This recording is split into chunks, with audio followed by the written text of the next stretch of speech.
আচ্ছা, এই যে সিলেবাসটা দেখতে পাচ্ছ, বেসিক অফ ব্রডকাস্টিং জার্নালিজম, এই সিলেবাসটা তোমাদের কলকাতা বিশ্ববিদ্যালয়ের ফোর্থ সেমিস্টারের জার্নালিজম মাইনর এবং সেকেন্ড সেমিস্টারে অনার্স জেনারেলে আছে। তো এই আজকের এই সিলেবাসটার উপরে আমি বেসিক্যালি তোমাদের ফোর্থ সেমিস্টারের মাইনারের উপরে ইম্পর্টেন্ট কোশ্চেনগুলো বলে দেব। তোমাদের এখান থেকে 5 নাম্বারের শর্ট কোশ্চেন আসে, 15 বা 10 নাম্বারের বড় প্রশ্ন আসে এবং 2 নাম্বারের এসএকিউ আসে। তো তোমরা ভালো মতোই জানো, আমাদের এই চ্যানেলের তরফের থেকে অর্থাৎ আমি তোমাদের প্রিয় স্যার কাজল মণ্ডল। তো এই জার্নালিজম সাবজেক্ট ছাড়া বিভিন্ন সাবজেক্টের নোট সাজেশন ও সিলেবাস দিয়ে থাকি, এবং জার্নালিজম সাবজেক্টের বিগত বছরের প্রশ্নপত্রগুলো মিলিয়ে দেখলে দেখা যায় যে আমাদের সাজেশন কিন্তু 100% কমন। ইভেন যে শর্ট কোশ্চেনগুলো আসে 2 নাম্বারের, সেগুলোও কিন্তু কমন আসে। তো যাই হোক, এখানে তোমাদের যে সিলেবাসটা আছে বেসিক অফ ব্রডকাস্টিং জার্নালিজম, তো এখানে ইউনিট 1, 2, 3 অ্যান্ড 4, 4টা কিন্তু টোটাল তোমাদের টিউটোরিয়াল প্রজেক্টের উপরে 3খানা টপিক আছে।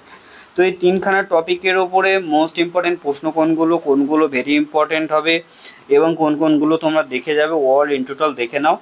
এবং স্ক্রিনের উপরে দেওয়া যে হোয়াটসঅ্যাপ নাম্বারটা আছে, এই হোয়াটসঅ্যাপ নাম্বারটাতে তোমরা আমার সাথে যোগাযোগ করতে পারো নোট সাজেশন বা টিউশনের ব্যাপারে জানতে। ঠিক আছে, পিডিএফ ভার্সনে নোটস পাওয়া যাবে। যারা টিউশন পড়তে চাও, অফলাইন টিউশন কুদঘাট মেট্রো স্টেশনের পাশে, নেতাজি কুদঘাট মেট্রো স্টেশনের পাশে অফলাইন টিউশন অ্যাভেলেবেল। আর অনলাইনে পড়তে চাইলে অনলাইনের জন্যও যোগাযোগ করতে পারো, কোনো অসুবিধা নেই।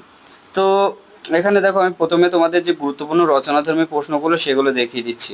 এখানে প্রথমেই আমি তোমাদের ইংলিশ অ্যান্ড বাংলা ভার্সনে দেখিয়ে দিচ্ছি, তোমরা ইংলিশ বাংলা ভার্সনে লিখে নাও। এখানে দেখো, প্রথম প্রশ্ন আছে ভারতের রেডিও সম্প্রচারের ইতিহাস ও বিকাশ আলোচনা করো। 3 স্টার দেওয়া প্রশ্ন, এই প্রশ্নটা কিন্তু ঘুরিয়ে ফিরিয়ে প্রত্যেকবারে আসে। সেকেন্ড প্রশ্ন দেখো, অল ইন্ডিয়া রেডিও বা এআইআর এর কাঠামো ও পরিষেবা বিশদে আলোচনা করো। এই অল ইন্ডিয়া রেডিও এআইআর এর কাঠামো, এটার উপরে আগেরবারে বোর্ড কোশ্চেনে 15 নাম্বার বা 20 নাম্বার এসে গেছে। সেক্ষেত্রে এবারে 5 নাম্বারের জন্য মোস্ট ইম্পর্টেন্ট হবে। তবে এটা এমনভাবে করে রাখবে, আমাদের নোটসের মধ্যে তেমনভাবেই লেখা, যেটা তুমি সংক্ষিপ্ত আকারেও আসলে লিখতে পারবে এবং বোর্ড কোশ্চেনে আসলেও লিখতে পারবে। তো সেক্ষেত্রে তোমরা যে সমস্ত ছাত্রছাত্রী বিশেষ করে অন্য সাবজেক্টে অনার্স আছে, আর হচ্ছে তোমার মাইনরে আছে জার্নালিজম, অথবা জেনারেলে অন্য সাবজেক্ট মেজর পেপার আছে, মাইনরে আছে এই জার্নালিজম। তো তোমাদের মাইনর যে সাবজেক্টটা, তোমরা সবাই জানো মাইনর সাবজেক্টে যে সিলেবাসটা পড়ছো সেটা কিন্তু অনার্সের সিলেবাস তোমরা মাইনরে পড়ছো। তো সেক্ষেত্রে একটা কথা তোমাদেরকে বলে রাখি, খুব ভালোভাবে প্রিপারেশন নেবে।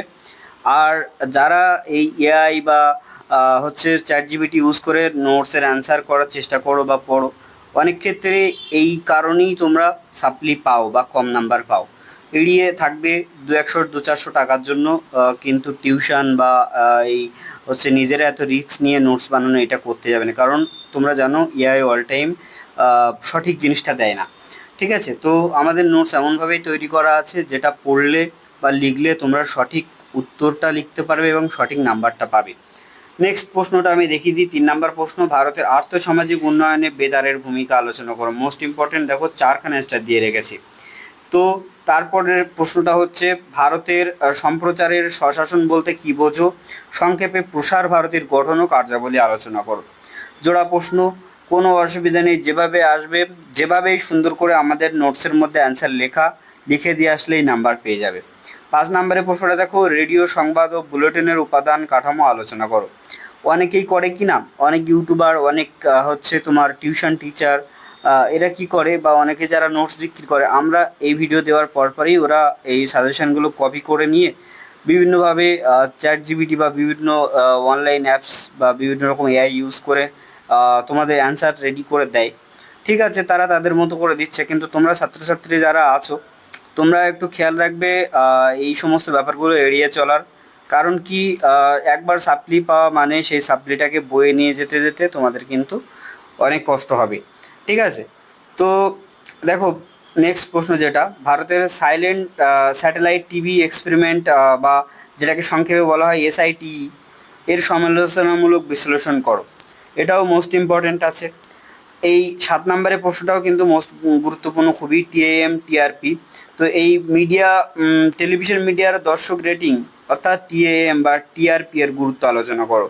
ঠিক আছে, এর আগের বছরে আমি অফলাইনে অনলাইনে যে টিউশন পড়িয়েছিলাম ওদের ক্লাসের মধ্যেই আমি যে প্রশ্নগুলো বলে দিয়েছিলাম, সংক্ষিপ্ত প্রশ্ন আলোচনা করে দিয়েছিলাম এবং রচনাধর্মী এবং টপিক ধরে ধরে আমি আলোচনা করিয়ে দিয়েছিলাম। তো সেক্ষেত্রে দেখা গেছে যে পরীক্ষার সময় ওদের যে 2 নম্বরের সংক্ষিপ্ত প্রশ্ন যেগুলো কমন আসা খুব চাপের হয়, সেই প্রশ্নগুলোও কিন্তু বলতে গেলে 95% কমন এসেছিলো। তো সেক্ষেত্রে একটা কথা বলবো, নিঃসন্দেহে চোখ বন্ধ করে প্রশ্নগুলো দেখে যাবে। সাজেশান কমন আসা নিয়ে কোনো রকম কোনো অসুবিধা হবে না। আর যেহেতু 4th সেমিস্টারের স্টুডেন্ট, খুব ভালোভাবে পড়ে যাবে। আর ভিডিওটা ভালো লাগলে অবশ্যই লাইক করবে। আর কারণ কি, চ্যানেল সাবস্ক্রাইব করে না রাখলে আমি যখন লাস্ট মিনিট সাজেশান দেবো এক্সামের আগে, সেই সময় কিন্তু তোমাদের কাছে পৌঁছাবে না। কারণ এখন একটু অতিরিক্ত প্রশ্ন দিচ্ছি, তখন কিন্তু অনেক কমিয়ে দেবো। 9 নম্বর প্রশ্ন দেখো, শিশু ও নারীদের ওপর টেলিভিশনের প্রভাব সম্পর্কে একটা নোট লেখো। 10 নম্বর, ভারতের শিক্ষামূলক টিভি প্রোগ্রামের গুরুত্ব আলোচনা করো। 11 নম্বরে, রেডিও টেলিভিশনের জন্য সংবাদ প্রতিবেদন তৈরির মাধ্যমে মধ্যে পার্থক্য করো। টিভি প্রোগ্রামের লাইভ টেলিকাস্ট, প্রযুক্তিগত নৈতিক চ্যালেঞ্জ আলোচনা করো। 13 দাগে হচ্ছে, টেলিভিশন সাংবাদিকতায় গ্রাফিক্সের বিশেষ প্রভাব গুরুত্ব আলোচনা করো। এটা ওয়ার্ড হিসাবে আসতে পারে, টেলিভিশন সংবাদের উপাদানগুলো লেখো। 14 নম্বরে আছে, মোবাইল ও অডিও ভিজুয়াল নিউজ ক্যাপসুল তৈরির প্রক্রিয়া ব্যাখ্যা করো। 15 দাগে আছে, ভারতে এফএম রেডিওর বিবর্তন ব্যাখ্যা করো। 16 দাগে আছে, টিভি স্টিং অপারেশনের মৌলিক নৈতিক সমস্যাগুলো আলোচনা করো।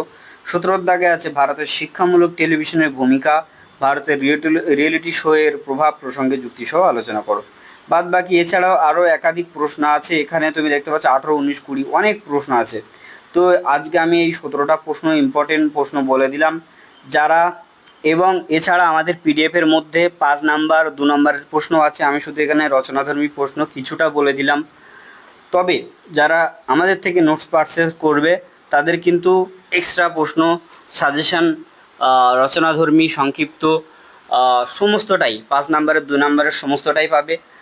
আর নোটসের মধ্যে অল টোটাল থাকবে, আমি এখানে পুরোটা দেখালাম না, বাদ বাকি সাজেশান লাস্ট মিনিট হিসাবে দেবো। এখন আপাতত এইগুলো করতে থাকো, আরও একটা ভিডিও করে আমি পরবর্তীতে লাস্ট মিনিট আকারে যখন দেবো সে সময় বাদ বাকি সবগুলো দেওয়া হবে।